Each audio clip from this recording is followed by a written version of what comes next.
All right. So Katie Garth is a print-based artist in Philadelphia who works with cyanotypes, risography, video installation, and other media. Katie's work explores the mundane rituals of daily life, looking into ways that tedious tasks promote escapism and examining from what we might be escaping. So Katie's work features nondescript items like chairs, sweaters, notes, and sneakers, represented as these sacred objects by placing them in charged atmospheric settings to provoke a sense of enchantment and unease. Katie received her MFA from the Tyler School of Art and a BFA from the University of Wisconsin-Madison. She's exhibited nationally and internationally, and her work has appeared in the Washington Post and Print Magazine. She enjoys teaching and pursues opportunities to write and present on topics related to contemporary print practice. So now I'll go ahead and hand things over to Katie Garth. Welcome. Thanks so much, Angela. And everybody, I will just sort of like continue we're presenting in a pandemic conversation by stating that a jackhammer has just decided to begin construction on my street. So I will do my best, but bear with me for the— I didn't hear it. Okay. All right. Good. Okay. So, oh, you have to enable me to share my screen, Angela. I'm sorry. There we go. There we go. All right. So as Angela said, my name is Katie Garth, and I'm a Philadelphia area artist. I just graduated from the Tyler School of Art with an MFA in printmaking last May, so almost a year now. I am interdisciplinary, but I favor a print-centric approach, and I think as we talk today, you'll see that a lot of that has to do with the fact that my work is language-based, and I'm really in particular concerned with distribution and the way that distribution and multiplicity also tie into subject matter, being a vehicle for escapism. So I thought we could talk a little bit about maybe how I got interested in these things, which is that when I was an undergrad at UW-Madison, I studied printmaking, but I also studied graphic design and book arts. These are some broadsides from the Silver Buckle Press, where I worked as an assistant printer. And then after I finished my undergrad, I actually worked as a full-time graphic designer for 5 years before attending grad school for printmaking. And I bring this up because my initial studies of these subjects that might seem really disparate, they continue to inform my approach to printmaking. A lot of people come into my studio and notice like maybe a certain design sensibility or comment on how clean and orderly everything is. So I think there is some truth to the fact that there's a certain design sensibility that's evident in my work's aesthetic. But I'm also more inclined to view that influence as conceptually foundational. So it's directed me to privilege the word-image relationship. I use a lot of text as image and image as text. I really like to use color and form to entice and disarm viewers, to sort of draw them in before maybe revealing some things that have a little bit more tension. And then I looked at publication-oriented models of circulation in order to reach specific audiences and broader audiences. But the question comes up a lot, especially if you call yourself an interdisciplinary artist, like why make prints then? So just to talk about that a little bit more, I think about each aspect of my process, like detailed observation, translating that to a digital media, and then making that into a print. I think about all of those things sort of being employed to the same end. So right now, if you identify as a print artist, you sort of are inherently staking that claim relative to the post-digital landscape. And so in the same way that like painting had to redefine its approach to what it could bring to the table after the invention of photography, the print world right now is like very concerned with redefining itself in relation to the rise of the internet and rapid print culture, commercial print culture, all of these things that have really changed like what printmaking is in the world right now. So I'm interested in identifying the unique potential of print in an era where its sort of original crowning achievement, which was ubiquity, has really been overtaken by digital media.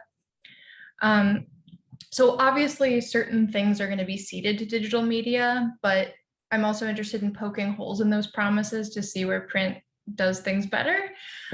So digital work offers instant access and versatility, but those works also sort of necessarily lack stability. Digitally distributed artworks don't maintain control over presentation, either aesthetically in terms of scale, brightness, and image fidelity, or environmentally. So if you write like an interactive manuscript, it might be interrupted by a banner ad or read in a checkout line, or be unable to load in the first place. And while traditional prints might be forged or altered, digital works are sort of copied and ever-changing as a rule. So as a result, I tend to think that these works sort of forego the unifying potential of distributed physical ephemera, in that digital ephemera isn't maybe as reliably similar as printed ephemera. So when you have a print, you also sort of have like the near certain knowledge that someone somewhere else might be responding to and questioning that work just as you see it and asking those same questions too. So print and printed books in particular sort of allow for that reliable replication. And in this time where we're all like really frenzied and there are all of these chaotic information streams that overwhelm us all, I tend to think of distributed printed artworks as offering a form of deep looking that's becoming increasingly scarce. And then at the same time, because prints by their nature are multiple, that deep looking can occur many times over separately, but simultaneously. So my image making process aims to reinforce this sort of transformative potential at every stage in the process.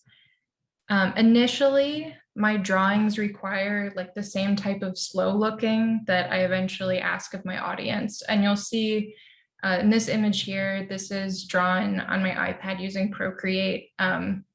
I think a really natural way to draw, not only if you are a digital native, but also if you're someone who's used to thinking in layers like many printmakers are. So they're really closely observed and rendered, and they reference analog materials, but they're made completely digitally. I draw them slowly, building up line, texture, and tone over dozens of layers. And then I convert them into any number of specific outputs depending on their final intended media. So some become negative transparencies, which turn into cyanotypes.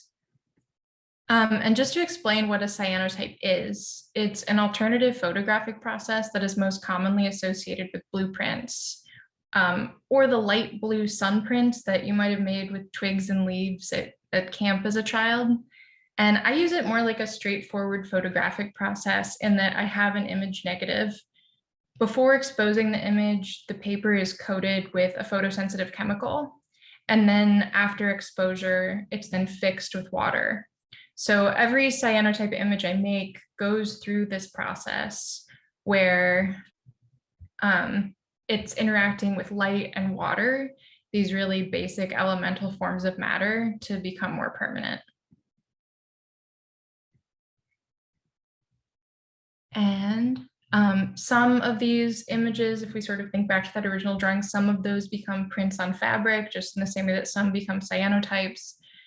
And some become risographs, which become books. I also know not everyone knows what a risograph is, so to give some explanation there, a risograph is a Japanese office administration machine, actually, and it's been reclaimed in recent years by artists because of its speed and materiality. Without the brand name, it's often called a stencil duplicator. And I explain its function as a combination between a Xerox and a screen print. Unlike regular inkjet or laser desktop printers, the Riso is actually exposing a screen through which a single color of real ink is pushed through. So that ink sits on top of the paper and looks like a print more than a printout. So if you look to the left, you see these colored drums. Each drum has a single layer of ink in it, and the machine actually exposes a really thin screen that wraps around that drum. So if anyone's familiar with a mimeograph, you might also think of this as like a really high-speed mimeograph. But the effect basically is that, just as with like woodblock etching, screen print, litho, you're thinking in layers and you're building up color, texture, and tone as the result of a series of layers that sit on top of one another. The trade-off for printmakers is that it's not as precise as a hand-registered print, but it can print hundreds of copies a minute. Some are even faster. So just one media that you might see, it's pretty common, much more common now at things like zine fairs than it was even a few years ago. And this is how fast it can go. And you'll see that that is making something like this. So you can obviously get a better sense of its tactility in person, but maybe even here you can start to get a sense of the fact that there's a different tactility and materiality to it than a standard digital printer. So it's a lot of different methods, and I'm interested in how all of these methods transform like an unfixed, intangible drawing that was made digitally into a stable, tangible art object. So again, I'm sort of thinking about like how is this image made, and then where does it end up? And I tend to think of when it's in the computer, it's like very frantic. There's a lot of chaotic digital energy that's happening around it. Things are shifting, changing, scaling, moving, being sent, coming in, coming out. And then I think about when I commit that to a tangible form, it sort of serves to stabilize it. So again, in this environment where we're all really overwhelmed by a lot of different information streams, thinking about how print and the subject matter that you use in committing it to this space can sort of be an opportunity for slower, deeper looking. And returning to subject matter, my practice explores the tensions between the everyday lived experience and the otherworldly and sublime. So that inherent contradiction is for me another reason to work in the multiple, which means for me that the tedium of creating the multiple over and over again and having that sort of flattening effect of circulation allows us to access that type of transcendence across individual spaces. So I go over a lot of this in this exhibition here, which is called Best Laid Plans. And the premise for this exhibition is that it positions a self-published artist book as the central object in an immersive narrative environment. Across cyanotypes and installations, paper sculptures, and risographs, this body of work explores domestic routine as a coping mechanism for chaos and uncertainty, and depicts imagined disembodiment as the ultimate escapist fantasy. So the book itself has a narrative that empathizes with the impulse for escapism, but also examines what's lost by withdrawing into oneself. It's a childhood story about my personal tendency for order. It's true. I'll read it to you in a minute. And I'm considering the merits of planning and asking for what each of us might be preparing, while also noting that like these things that we're trying to escape, these familiar objects, are also sort of the things that provide us with a sense of safety and a feeling of being grounded. I will read it now. My mother tells a story of me at age 3, or maybe younger. Left alone, I had selected the next day's clothes and laid them neatly in front of my closet. She came upon this ensemble on my bedroom floor. Each item was arranged as if I had been wearing it and then vanished, leaving only a crisp silhouette of stretched cotton and denim in my place. I wonder what it would have felt like to evaporate then, where I might have gone and who or what was waiting for me there. But how could I have left without my clothes? Didn't I need them just in case? I wanted to be ready. Mom insists no one had to teach me how to prepare. I had never liked surprises. I had no tolerance for cold or hunger or discomfort unless I had chosen them specifically. Always first in line, hoping I wouldn't be left empty-handed. When I was sick, she called me puny. I was small. I was taken care of. Sometimes I thought about becoming even smaller, reorganizing into dots of water and light, filtering down into nowhere and nothing, not needing to be cared for at all. Even now, I envision that boundless absence. a haze of blush-colored sky, the scent of freshly cut grass, a skip in my stomach and tingling in my feet as I clear some imagined fence, falling up, hands grasping for light, still warm without my sweater, but only just enough. But there, I have no pockets.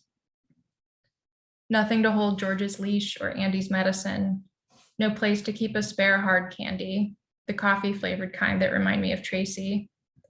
No room for a notebook, extra socks, the kitchen rug, a garden, or my toothbrush. The overwhelming burden of possibility recedes and the edges of this place become clear. They look like a velvet curtain. They feel like the sun on my face. The landmarks in this gossamer pink place become strange and unfamiliar. I narrow my eyes and my bedroom shifts into focus. I feel the ground beneath my feet. I adjust the hangers in my closet. I take off my watch, check the forecast, and wait for dreams to come. I know what I will wear tomorrow. So that is the central book in this exhibition. And so the project encourages visitors to handle the book by prominently displaying multiple copies alongside instructional text. The books themselves are wire bound, and so the idea is sort of like disarm the audience, make sure that people don't think that this object is too precious, reference the vernacular of the notebook. And the idea really, by taking the same imagery and using the possibility of print and dispersing it across multiple media, is that it would allow visitors to engage with the haptic and transportive qualities of the printed book on its own merits, while also sort of framing it as a field guide to the exhibition. So that risograph imagery from the book, which is really kind of intimate, fuzzy, and resonant when you're holding it, they're made really large in the gallery as cyanotypes, and they have this really unearthly glowing effect, which hopefully immerses further. These are all 30 inches tall, which for a printmaker is very big. Well, somewhat big.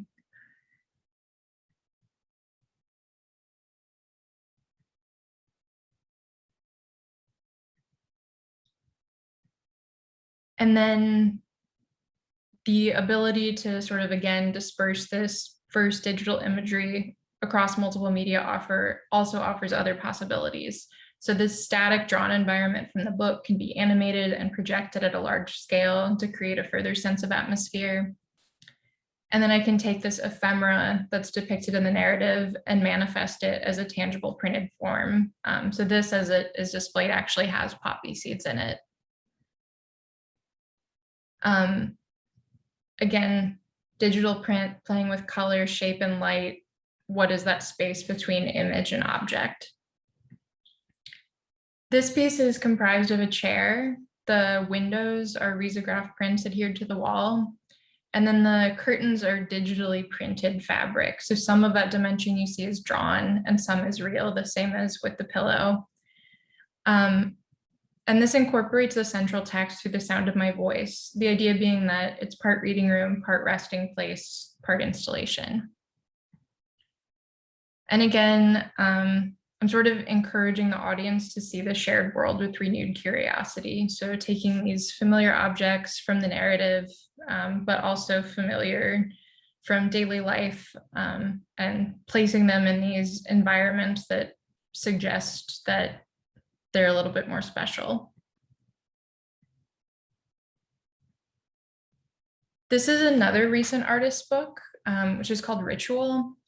And I don't have the full text to read for this, but it explores order, chaos, and routine through a different lens, maybe more ominous. So in Ritual, which is also risograph printed, I'm describing the premise of everyday magical thinking, these sort of bargains that we make with ourselves or the universe or question mark, which is the idea that you can like do things properly in order to manifest positive returns. And I'm just sort of considering that absurdity here. And this story specifically highlights how fears about climate change are often funneled into everyday concrete actions like making the bed and hoping that like by you being good, it might have some type of overall transformative effect. A really silly byproduct of this reality that we all think we're protagonists in this world that our life and actions really can do very little to influence. So again, I'm thinking of the printed book as an opportunity to build a narrative placed in a particular world and allow the artist to influence what is revealed to the viewer on its own inherent timeline. And where art books are concerned, there's like a growing tension that exists between the economics of broad distribution and aesthetic innovation. So this project is a continuation of ongoing research that considers how materials and subject matter and other attributes of a book's form might influence this disparity in access.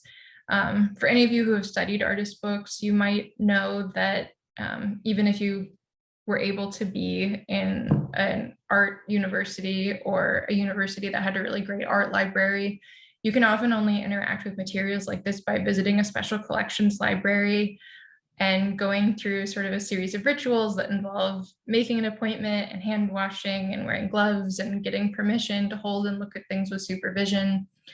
So I'm sort of interested in like ways around that. How can we offer a similar level of haptic experience or aesthetic innovation in a place that is more open to more people?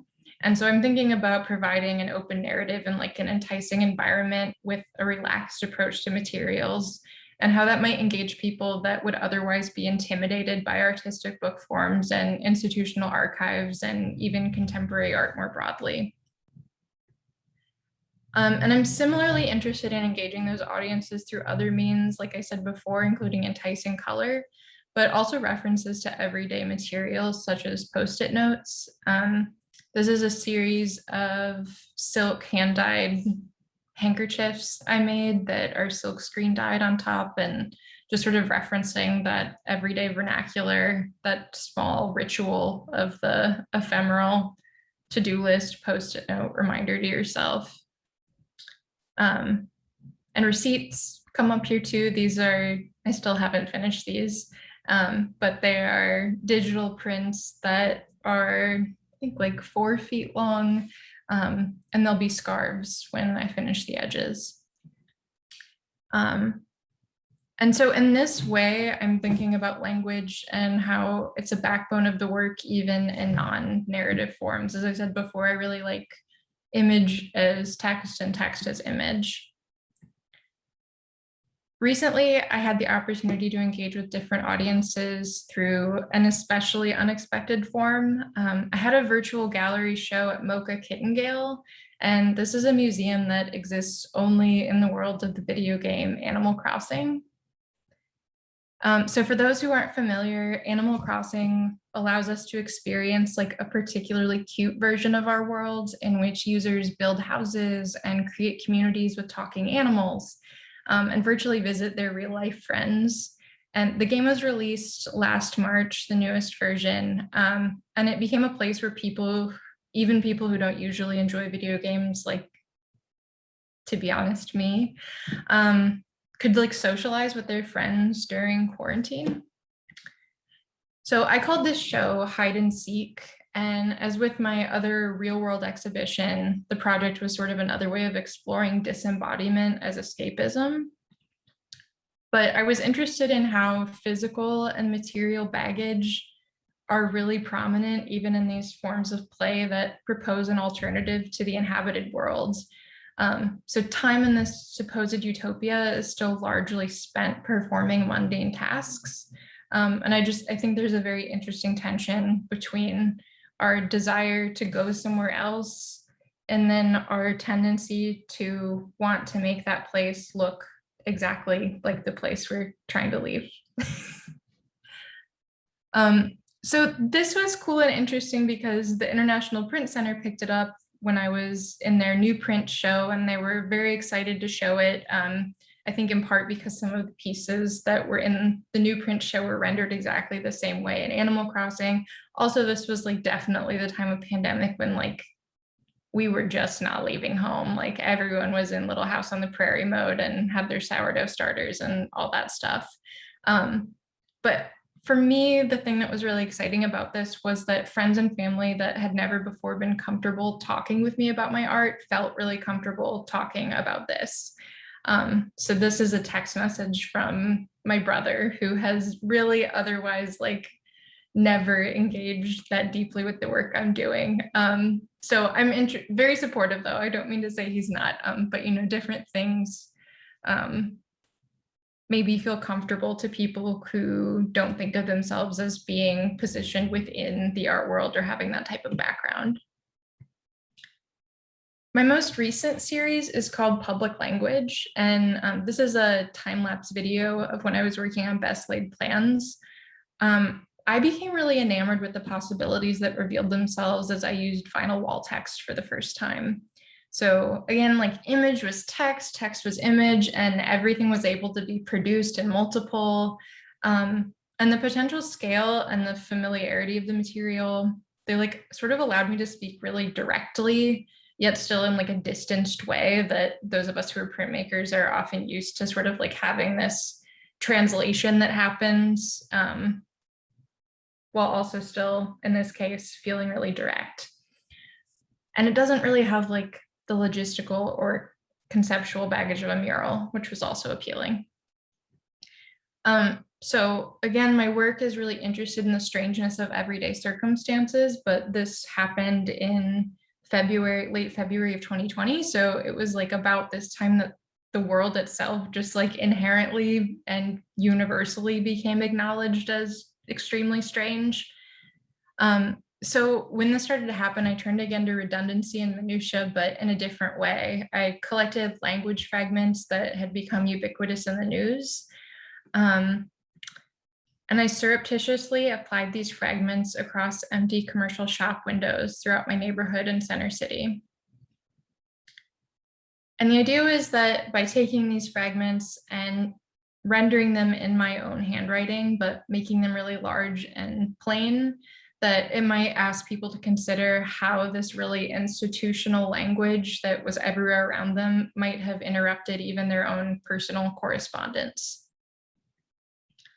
And I think, working in this way really allowed me to work site specifically, in the sense that I was picking locations that obviously the fact that they were abandoned meant that there was a certain legibility and just like visual support that they offered to the text.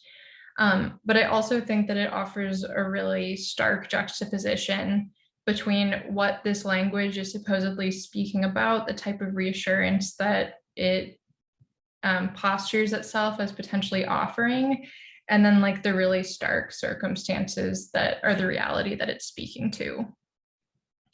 And also just sort of like interesting for me, the language changes as the city does.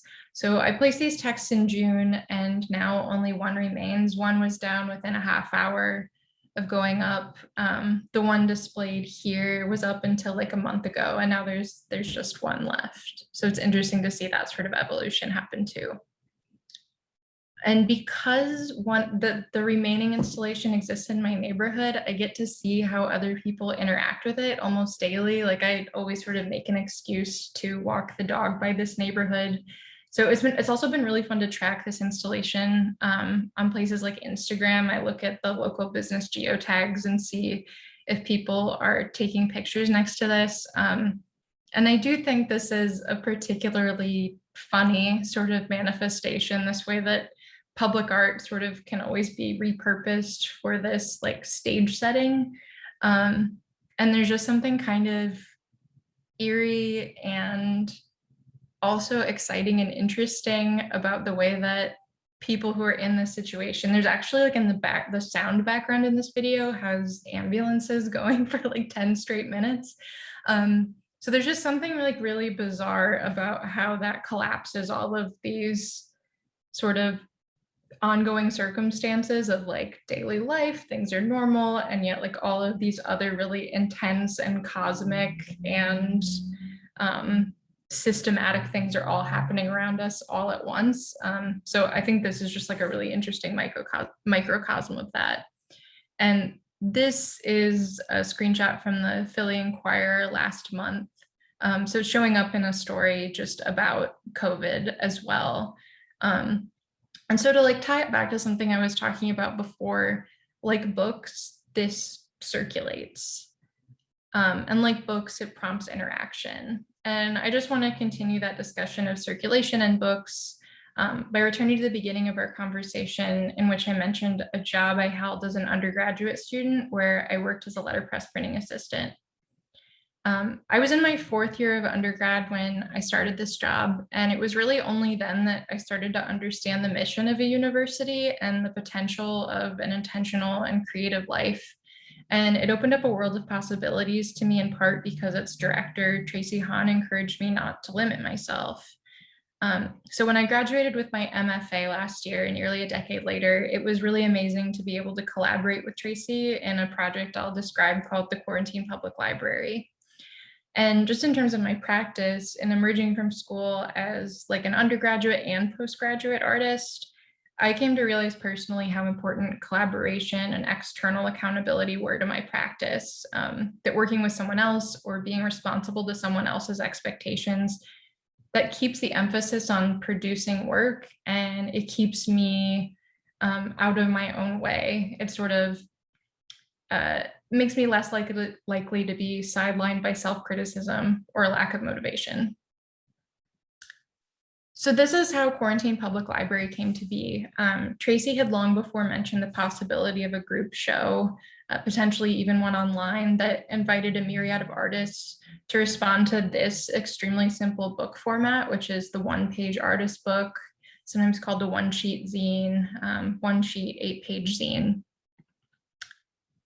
And essentially, we realized that COVID and the limitations that it had created around public art and book access had made this idea even more potent. And so we invited a curated roster of what now amounts to more than 100 visual artists, poets, researchers, illustrators, and other practitioners. The idea is really simple. You print, fold, and read.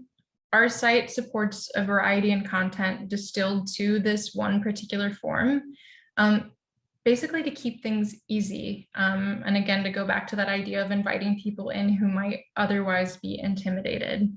So the idea here is that users from all over the world can print work by established artists and other creators at home. And in that way, especially early on, maybe last March through September, for example, when we really were all stuck at home, it was a way of sort of like puncturing that barrier, so that if we couldn't collectively view things together or really like directly pass a book from one set of hands to the other, by putting up this piece of artwork and telling you that you could print it and have a hand in making it yourself, and that maybe your mom or your friend or the artist who sent it to you were doing the same thing, that it just like makes that feeling of public art community more potent and viable. And because the essential book structure requires viewers to print and complete each work themselves, it sort of ends up granting ownership to audiences in not just the resulting object, but also in the process of making. So to date, which I think, let's see, if it's March, it would have been about 9 months now. We have, I think, almost 2,800 Instagram followers, and we're visited by users in more than 70 countries. And the beauty, again, of like a highly collaborative project is that in this really unstable time in our collective lives, we're anchored to these ongoing collaborations. For me, directly to the co-founder of this project, my friend Tracy, but also we were both each connected to this really huge web of fellow artists who each found their own motivation in the project. Some of these artists might have been compelled to participate because of Everyone On, which is the nonprofit for which the library solicits donations. And some had just told us that they'd been too overwhelmed to create work, but that a really small and specific prompt gave them permission to just sort of like evade their anxiety-riddled minds and just make something. And I think some, like us, maybe found hope in this idea that their work could reach somebody across the world who could hold it in their hands and learn the small joy of what it is to make a book. Our analytics have gotten more difficult to track over time as the content has expanded, but on our very first day, we were able to see that there were people in different countries printing the same book at the same time. So just like that idea of that sort of not only virtual, but actual physical simultaneity was really just beautiful and motivational to us. The project is ongoing. So on Monday, we released another collection of books, some of which were curated alongside the book Print Artist Scholar of Color Collective, which is founded by Tia Blassingame. So I hope you'll visit the library and follow us on Instagram and maybe build your own collection. But one issue raised by Quarantine Public Library, it sort of goes back to this digital analog binary that we often discuss relative to print culture. Art book theory and criticism heavily privileged materiality. I was at a panel recently where some art book critics said like they don't even consider reviewing a book unless it's something that they or a member of their team is actually holding in their hands. So despite the intention that QPL books are intended to be printed out and handled, I think it's fair to assume that most of our audience is reading them primarily on screen. And I just sort of want to go back to this topic and the sense of accessibility again, because of course, seeing a book on screen isn't the same as reading it in person. But I think if swiping through the pages of a book allows a viewer to become interested in this form and this discipline, it's my feeling that we should sort of embrace this version of the book as a step towards eventual handling and acquisition, just so long as we're clear that it's not a replacement for a physical interaction. And I'm interested further in this sort of slippery area between self-publication and digital circulation. I'm exploring it further in an upcoming project that I'm calling Art Book Access Television, or ABAT, which will be a public live stream and video archive for artist books, zines, and other creative publications. So again, you know, a video of a book is not a book. I would never make that argument, but can it be successful on its own terms? Can it encourage a broader interest in book arts? Can it create visibility for work that's currently hidden in institutional archives, or sort of function as a bridge for would-be critics and audiences to pursue eventually physical interactions with books that they might not have otherwise encountered? And so I'll end back where we started on books and circulation, the mundane and the sublime. And thank you for having me, and feel free to ask any questions. Thank you so much, Katie. That was a really beautiful presentation. And I didn't know about your quarantine book project, but that's awesome. I'm looking forward to diving deep into that. Do we have any questions from the audience? Nathan, hi. Hey, Katie, great talk. Thank you for sharing your work. I had two questions if we have time. I'm really fascinated by this concept of deep looking. I'm curious if you're familiar with the whole realm of deep listening as an audio art, as pioneered by Pauline Oliveros, who I was lucky to be a colleague with.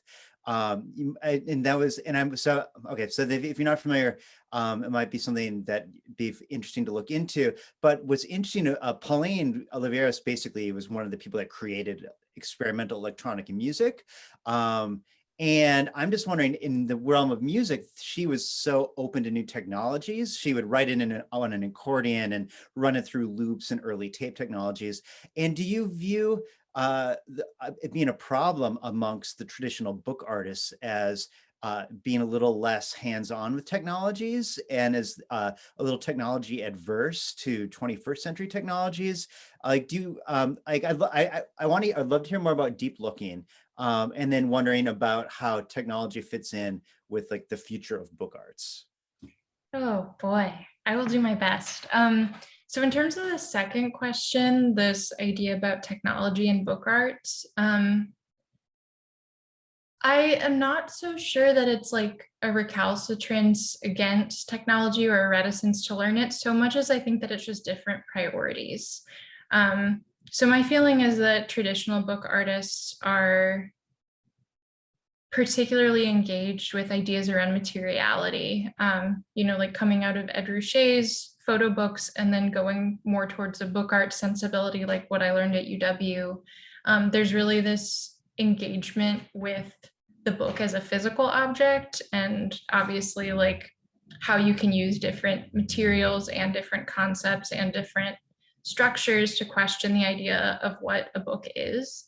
And so I think that like inspired this whole creative economy that was about setting up these type of institutional collections and areas where people could gather to hold things that were really special. And it's funny because I think a lot of times people use the word precious now in sort of like a backhanded way, but I like love how precious those books are. I think it's really beautiful and incredible. I'm just also sort of interested in ways that we can maybe look towards other things to maybe make something that's like slightly a little bit less precious, but still really aesthetically innovative on its own terms and much, much, much more widely available.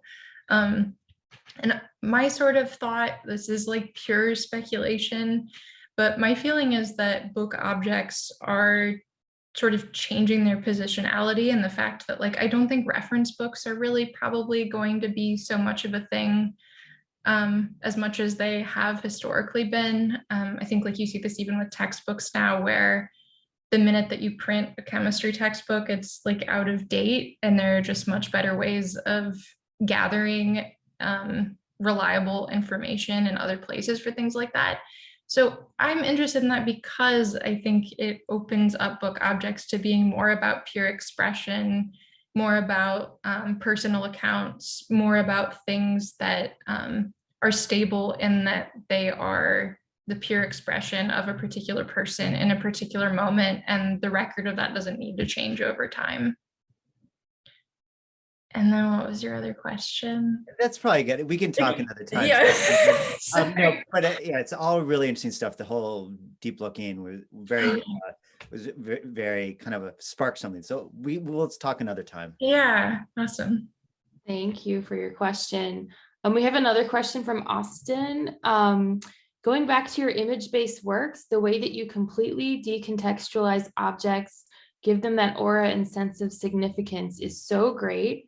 What is the space that they're in, and how are you thinking about that space or place? Is it background, container, page, etc.? Oh man. You know, it's funny, this is such like a specific question that, or I mean, specific answer that is not as thoughtful as your question is. But I think that space is basically like the same space that I'm talking about in the book, where it's just like this in-between space where you go that's between mind and body, that's sort of between nothingness and physicality, the sort of like in-between space. So I sort of think of like everything there as weightless, and unattached to time, unattached to physicality, unattached to matter, but just sort of being like pure representation, pure expression, really like essentializing everything for a personal understanding of what it is. So I don't know where that place is, but it is a specific place in my head. I thought it was really interesting the way that you use Animal Crossing, because I feel like that space is like, to me, it's kind of like this digital or virtual space that you know, everything's kind of floating around, and it has its own perfection in a way. It's not disorderly like our real lives. So I don't know, that's what I was immediately drawn to. Yeah, well, and I think it's like we're all sort of always, maybe like despite our knowledge, and I guess maybe this is, I was hearing something the other day that essentially highlighted some psychiatry that says that you basically have to be delusional in order to function. But I think about that, and I think about the fact that like we like get up and do our own laundry and whatever, and it's like a terrible disaster, and then we're like, oh, but I'm gonna make this place perfect. It's just like we never learn, and I think that's probably a good thing, but just sort of like interesting, all these failed utopias and yet always trying to make more of them. Yeah, I see your work as kind of like these remnants of humans, but it's like almost like memories, but looking back, it's more like an idealized image of a memory. which kind of, when you think about virtual space, the way we present ourselves to each other in this weird experience, it's like, I don't know, I mean, we have these fake backgrounds and you can't really see like into our real lives. So it's kind of interesting.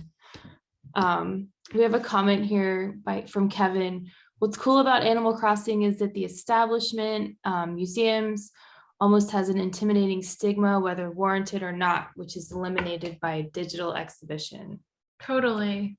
Yeah. But like also being able to, for free, like steal its authority by like recreating it in the game is pretty cool. Yeah. Yeah. And in terms of that, like, feeling of memory or fleeting time or something, somebody once, and I've like haven't heard a better description yet, in a critique said my work was like post-human. And I sort of like, I think about print as this really ephemeral place where we're like making all of these things that even if we are making them really permanent, there's something sort of like self-indexical about print, and that it's like committing to this thing that is temporary. So I'm sort of like interested too in how, like what these objects look like if you zoom out from a temporal perspective. So that's like why I'm really interested in the things like the cement brick or the really particular type of houseplant, is just maybe understanding that this thing is going to be like in a British museum case that's like lit by a holograph like 3,000 years from now, as being like, that will like literally be the evidence of everyone's life that is in this Zoom room. It'll be like distilled down to like whatever the most popular toothbrush that we all bought on Amazon was, and that'll be evidence of our life forever. Yeah. So when you're making these images, are you looking at objects or are you kind of like imagining them? It's definitely visual reference. I look at reference images and then I sort of like trace from myself. Yeah, I basically can't draw gesturally. I think many printmakers are maybe afflicted like this. So I sort of have to like set up a reference for myself and then use it as like scaffolding on top of which to create an image. Yeah. So you talk about these like rituals or tedious practices as being a way to like escape. What are your rituals, and is creating these images kind of like that for you?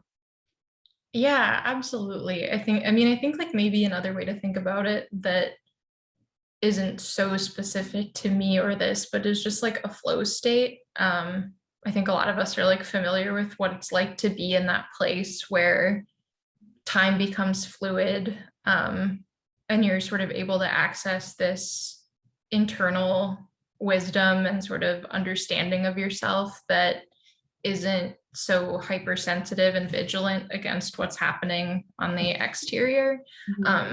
So I think, you know, again, not to like always be talking about printmaking, but many printmakers are like really familiar with being in the shop and doing something like running a press over and over again, especially when I worked on a Vandercook, and that meant that you could print like 100 broadsides in an hour. There's just like this really dance-like rhythm that you can get into when you're working. And I think like, you know, what has traditionally been relegated to women's work, house chores, those types of things sort of equally engage your sort of body's sense of innate wisdom, and in this like way of repeating and doing, you sort of get to like quiet down parts of your brain that maybe are otherwise always really loud. Yeah, it's almost like a meditation. Totally. Yeah, like I know some people say that like they get their best ideas like when they're doing the dishes or something like that. And I can totally relate to that, just in turning your mind over to accomplish something that doesn't really have any stakes to it, enables other parts of your brain to maybe get a little more excited. Yeah, I totally get that. I mean, sometimes you really are stuck on like trying to come up with a solution, and if you just put it in the back of your mind and focus on something else, it'll come out later. So your work is, there's a lot of perfection and a lot of symmetry. What does a failed piece look like to you? And kind of how do you go through that process of deciding what's a success? Well, so this is essentially why I ended up working in cyanotype and risography, because they're not perfect print processes. They both involve like a little bit of inherent degradation or translation, or just like the way that the elements interact with them means that they can't be so reliably perfect. So it's pretty strange to me, I have to say, like looking at the like perfect pieces, they don't appear that way at all to me. So I really sort of have to like rely on other people to be like, hey, whoa, this is like a little too controlled. It's frightening me a little bit. In my very first grad school critique, one of my classmates was like, this scares me. Like, I feel like I can't touch this because it's like too controlled. So I think like for me, I sort of have to work in things processes that are slightly less rigid, just as a way of counterbalancing my natural tendency. Yeah. I mean, I think it's a matter of personal preference in the way that people work too, because like I do my best work with my art supplies scattered everywhere and not having any kind of like, routine. So yeah. Yeah. And I mean, it took me a long time to get over that. I still sort of feel like I have some strange hangups about that. My friend Livy, who some people here know, she was always sort of like this person. And actually my friend Simone is here too. I remember we talked about this once when we did a gallery talk, like maybe 8 years ago, even. This is like, this myth of Livy is like being like, and not a myth, but she just really embodies this really particular, beautiful type of creative energy, which is like, it's not at all difficult to imagine her like rolling out of bed at 6 a.m, ready to paint. Wow. And my studio looks like an office. And people like oftentimes come in and like don't think that I work there. So it definitely like very much is about coming to accept that it's just a different way of working. Yeah, for sure. Does anyone else have any questions for Katie or comments? We have a few minutes left. You're amazing. Thank you, Olivia. It's so sweet of all you people to be here. Thank you. Yeah. I just want to say I found it super interesting that your text piece on the window, that people turned that into like this photo op. There's something just so weird about that to me. I mean, that's just our world. Like no matter what happens, it's like a selfie.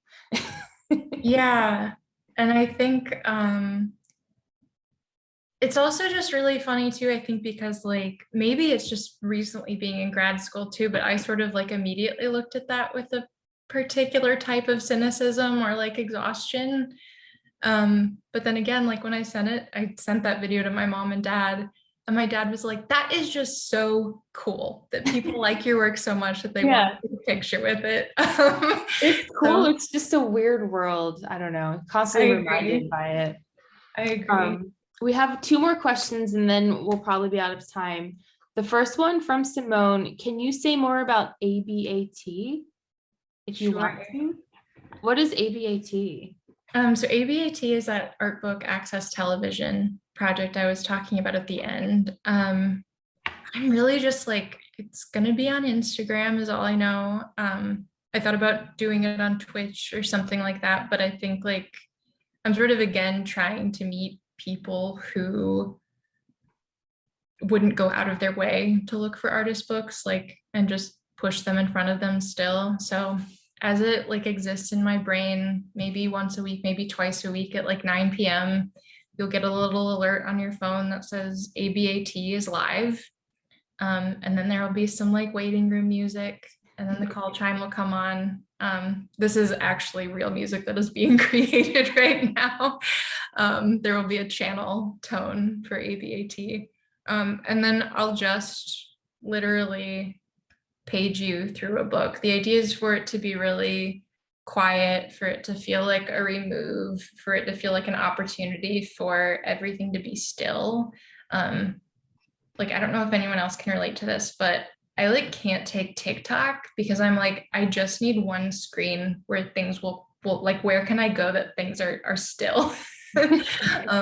So maybe like as people are scrolling, the idea is that this little alert comes up and for a minute you just like get to have a book read to you.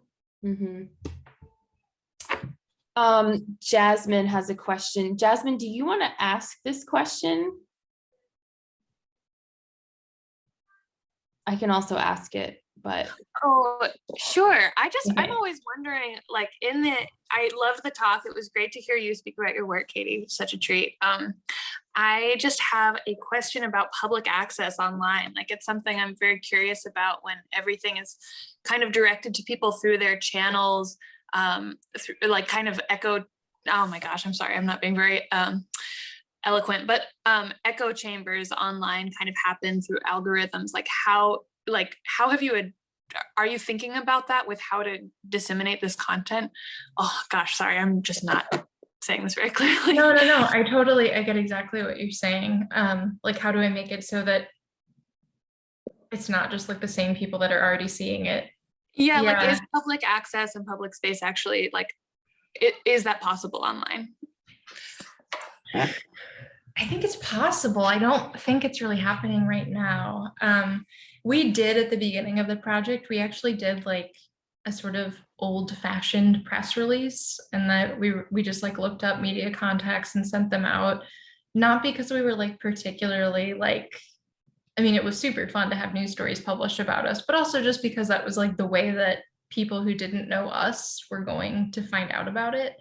But I think, you know, like in addition to the algorithmic challenges, like those echo chambers, there's also the challenge of the fact that like many people in this country don't have the internet. So it's certainly a problematic dream, but yeah, I think working like having like 100 other people making work and then hopefully sharing it with like non-art people in their lives too. There is like something that enables a more organic spread when there are like a ton of people that are natural, like inherently related to the project.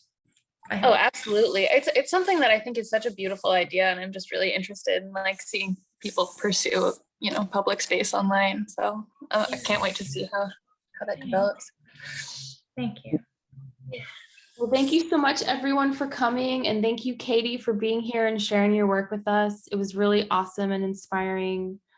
Yeah. Awesome. Well, thanks everybody for being here. You're all super sweet and I appreciate it. Oh, hi, Olivia. Hi, Leslie. Hi. Oh, hi, everybody. Hi.